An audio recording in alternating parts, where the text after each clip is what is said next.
Bonjour à toutes, bonjour à tous. On se retrouve là sur le plateau d'AgriWeb TV en direct du Salon de l'Agriculture Nouvelle-Aquitaine au cœur de la Foire internationale de Bordeaux. Et sur le plateau, je vous propose de découvrir la race Morucha. La race Morucha, c'est une race espagnole de Salamanque. Pierre Lespard, vous êtes commissaire adjoint au Salon de l'Agriculture à Aquitanima. Expliquez-moi un peu, Salamanque et le Salon de l'Agriculture, il y a un lien depuis quelques années, très étroit d'ailleurs. Oui, bonjour à tous. Alors effectivement, on a depuis plus d'une douzaine d'années instauré des relations fortes avec la province de Salamanque, avec la députation.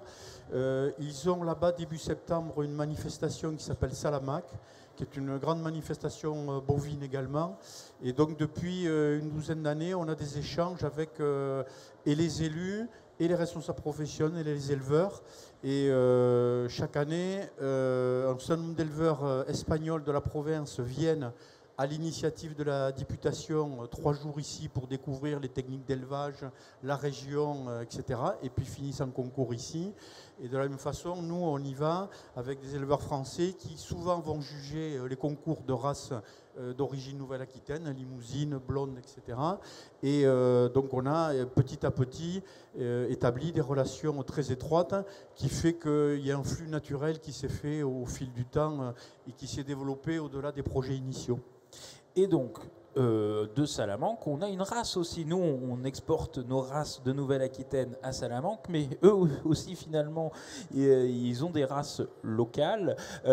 Mais on n'en a pas encore en Nouvelle-Aquitaine. Il y en a en France, n'est-ce pas, Monsieur Granier? Vous êtes éleveur de Morucha. Donc la Morucha, est-ce que vous pouvez nous présenter? On a décidé de mettre en avant cette Morucha. Qu'est-ce que c'est cette race de Morucha? Vous êtes le seul éleveur en France à avoir importé cette race Morucha. Eh bien, ce qui nous a attiré d'acheter, faire venir il y a 32 ans exactement cette année, où on a introduit une race en France, mais on l'a découverte en Espagne parce qu'il y a des années qu'on a des amis comme en Espagne, et on a découvert cette race par sa rusticité. On la voit d'ailleurs à l'écran à côté de vous. Voilà, c'est une rusticité qui est au point de vue climatique, au point de vue alimentaire, et bien sûr, avec ça, une qualité de viande qui en résulte, une qualité de viande tout à fait exceptionnelle. Pourquoi? Parce que c'est une race qui son alimentation va profiter de ce que le campo va lui permettre, toutes les ressources, c'est-à-dire les herbes, etc. Également, comme il y a beaucoup de chênes verts qu'on appelle les encines, eh bien, ils vont manger les lins à l'automne, etc. Mais également, dans l'hiver, ce qui est vraiment caractéristique, c'est que ces chênes verts sont taillés.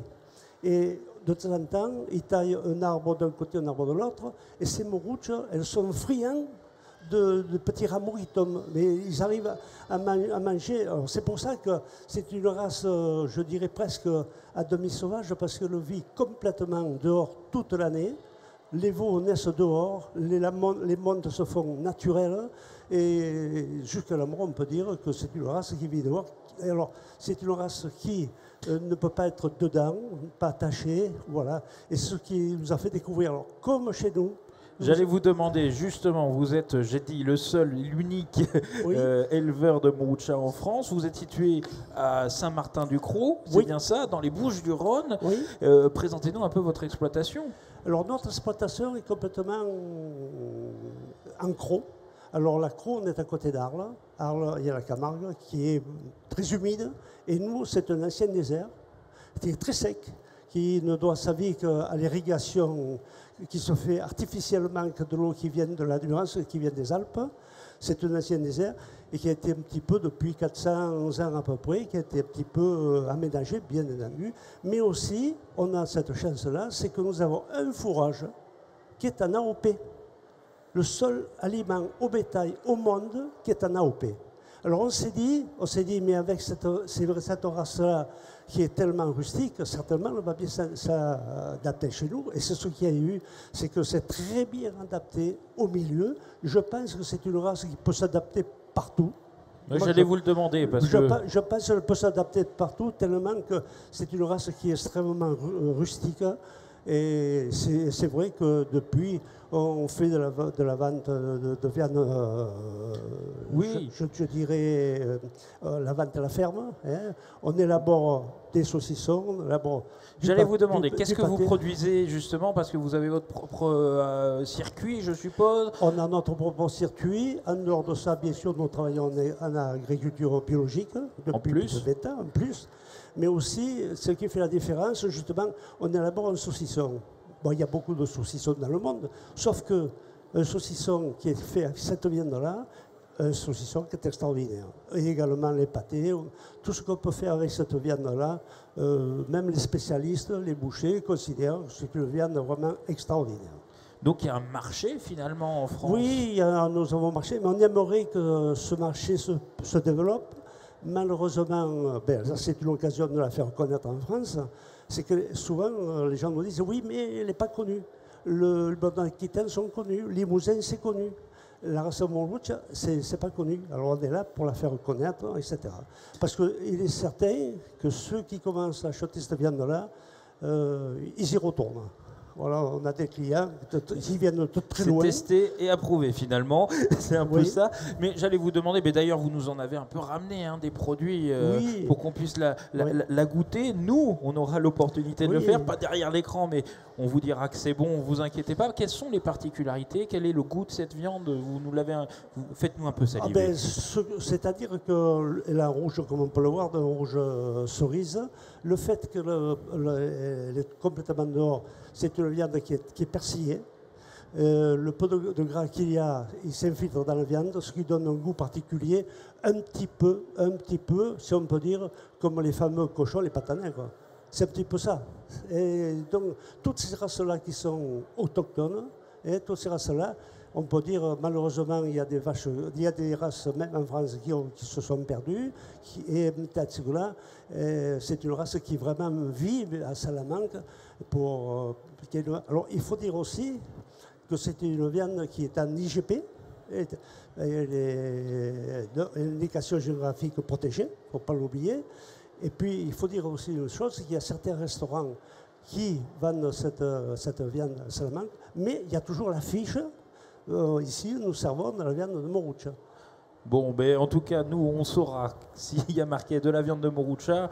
On osera la goûter grâce à vous. Ouais. J'allais vous demander, vous, votre exploitation, vos fils ont pris la suite, c'est ça? Comment ça s'est passé? C'est-à-dire vous avez vos fils qui ont pris votre succession sur votre exploitation?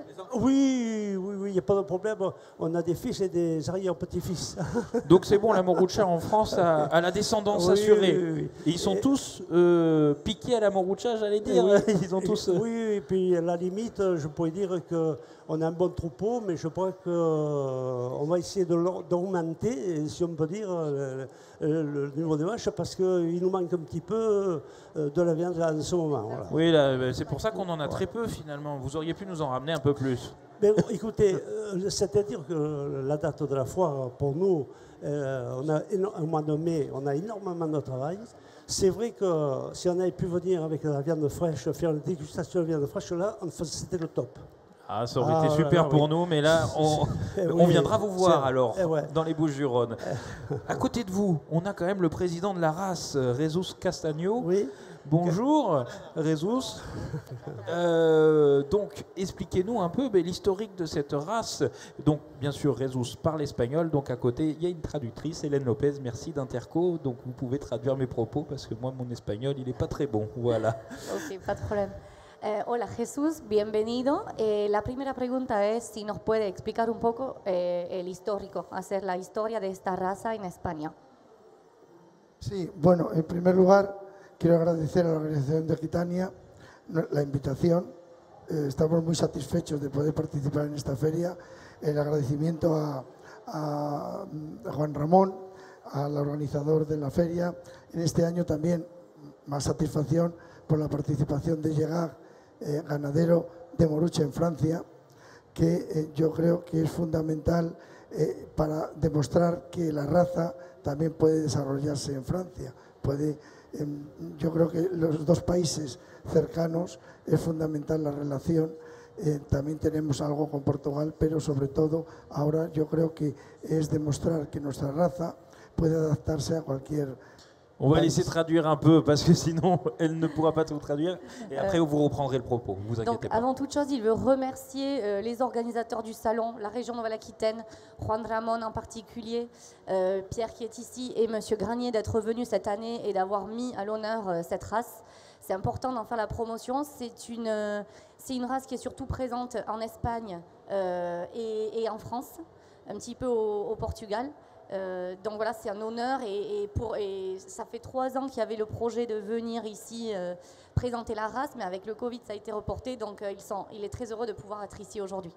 Mais justement, cette race, quelles sont les qualités de cette race, j'allais vous dire allez-y.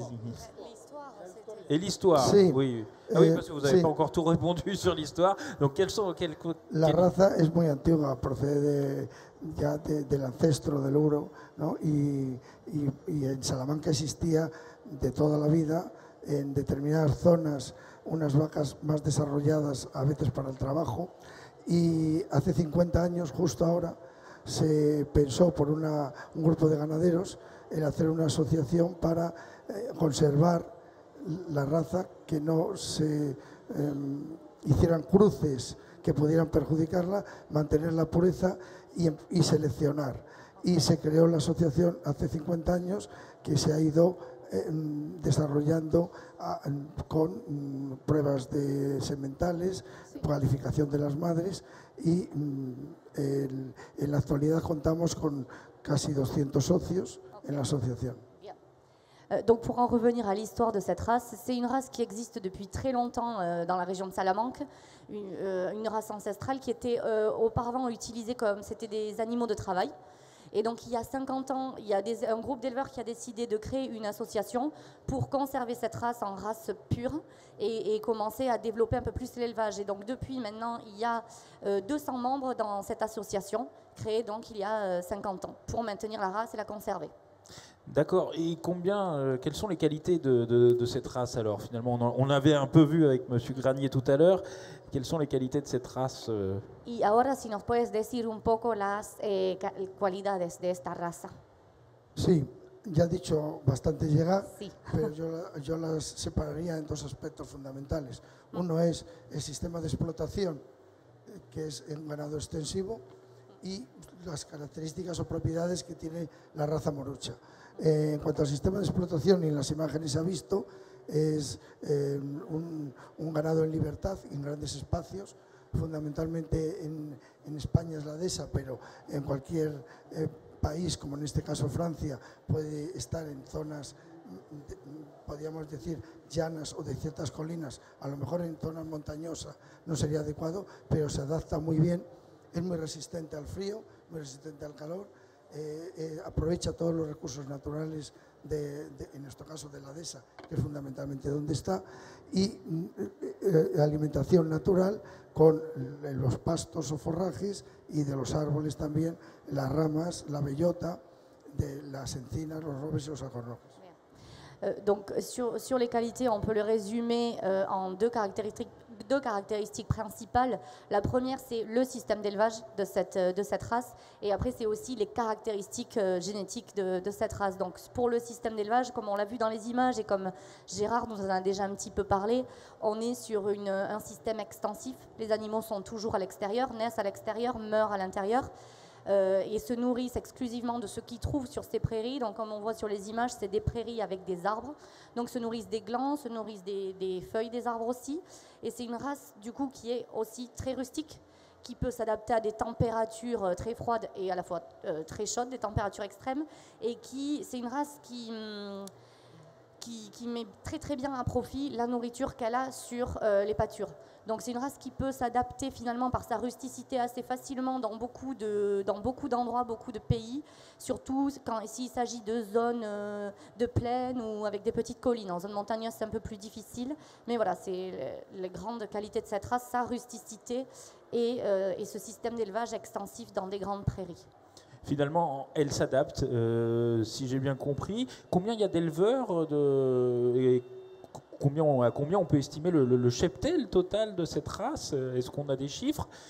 Et puis, vous nous l'avez dit, elle est présente au Portugal, en France, mais surtout en Espagne, quoi, grosso modo. Ahora, si nos puedes decir el número de ganaderos que hay, el número de animales de raza morrucha y de lo que hemos entendido también es una raza presente en España, un poco en Francia y en Portugal, ¿no? Sí, bueno, el número de socios, ya he dicho que 190 y tantos, no llega a 200, pero hemos estado todos los años alrededor de 200 socios.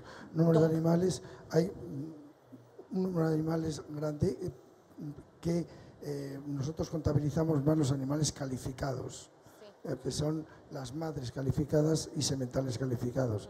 Hay muchos más que no están calificados y esos la asociación no los tiene tan controlados.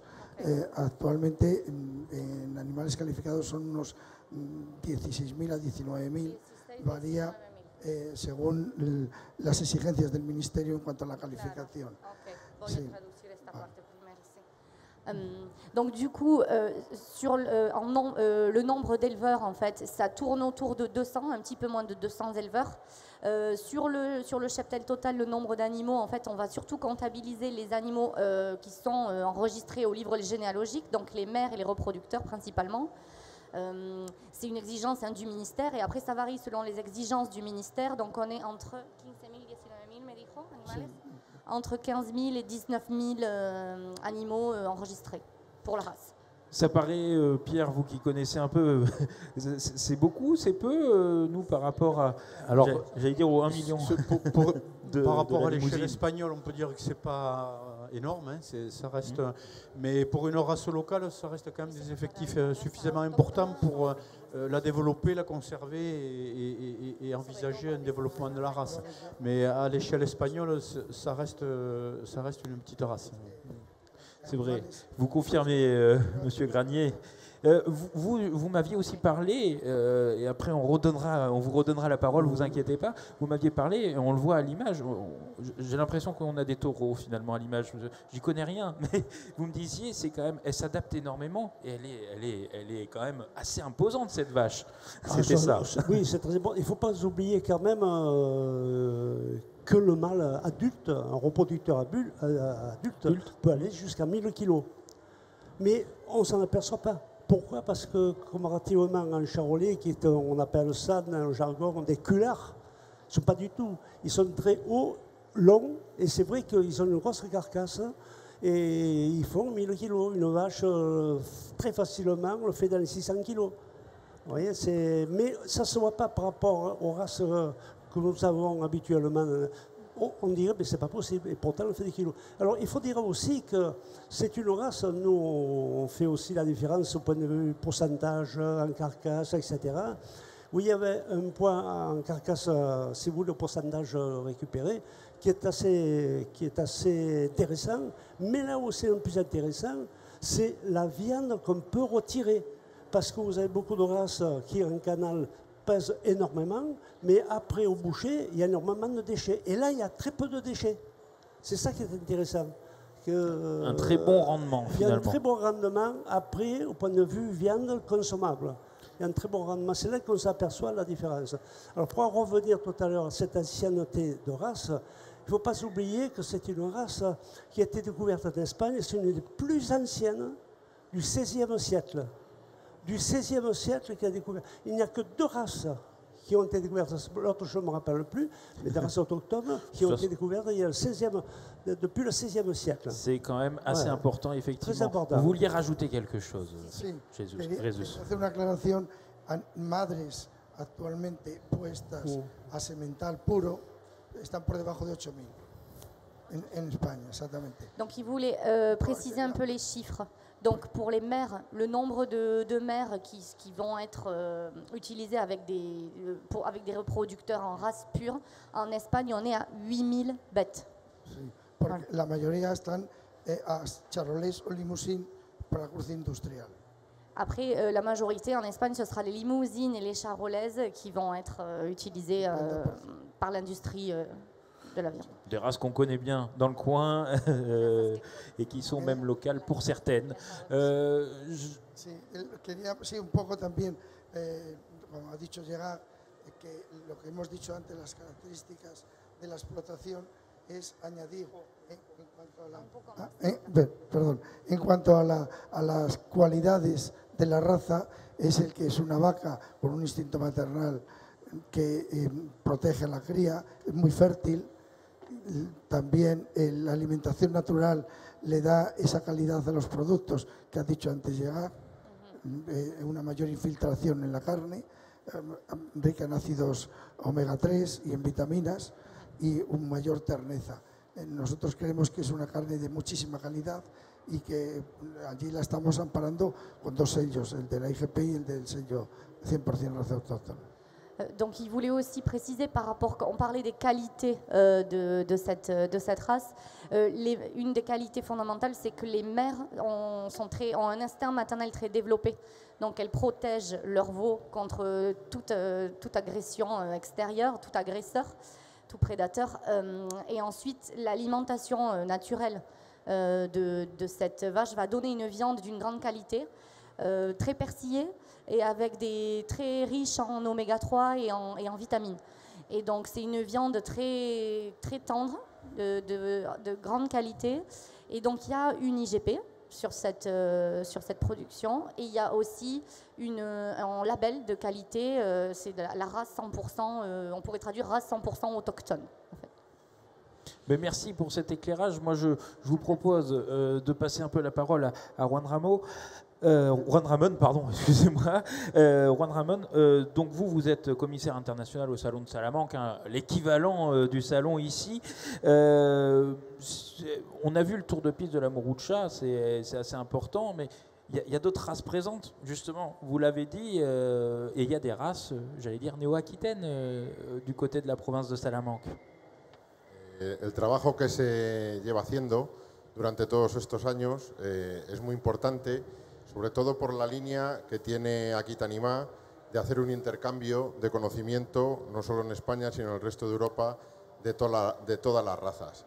No cabe duda que el acuerdo que hay con la Feria de Salamanca es un partenariado muy importante, que se lleva muchos años trabajando, tanto desde Salamanca como desde Burdeos, y para nosotros pues es un placer poder contar con la raza autóctona de Salamanca, que nos aporta tanto, que está en un crecimiento y que ahora con todo el tema del cambio climático es una raza de fácil adaptación a este cambio climático y no lleva problemas de otras razas de exceso de alimentación o de agua, calor, frío.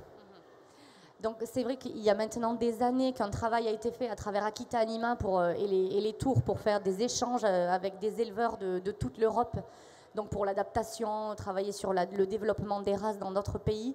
Et évidemment, au centre de ce travail-là, il y a le partenariat entre Aquitanima et la foire de Salamanque, qui depuis des années travaille à ces échanges entre éleveurs des deux côtés de la frontière.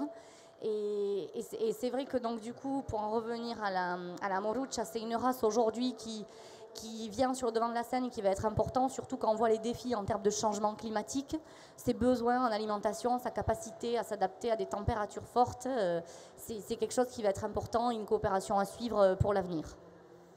Effectivement, Pierre, vous oui, vouliez rajouter peut-être quelque pour chose, rajouter, une petite précision. c'est vrai que les races dites rustiques, qui sont classées comme telles dans l'historique de l'élevage en France, aujourd'hui reviennent un peu sur le devant de la scène. Alors on le voit ici avec une race locale qui est la Basadaise, hein, qui a repris une pente de développement qui est juste exponentielle. Et donc effectivement, le changement climatique fait que des races comme la Morucha en Espagne ou la Basadaise en France reviennent un peu à peu. Et c'est pour ça que c'est important d'avoir un minimum d'animaux pour pouvoir assurer le développement de l'ensemble du cheptel. Et conserver ce cheptel, effectivement. Conserver ce cheptel. Bon, on a fait le tour, je crois que l'estomac et la faim appellent. Alors là, vous voyez sur le plateau, on a la chance, on a quelques produits à base de Morucha. Nous, on va se régaler. Je vous remercie tous d'avoir participé, d'être venus nous présenter cette race qui est la Morucha. Et nous, on se retrouve. Et je remercie également Hélène d'avoir traduit les propos, Hélène Lopez d'Interco. Et nous, on se retrouve pour une autre émission. Et nous, on va déguster quelque chose. Allez, à très vite sur AgriWeb TV.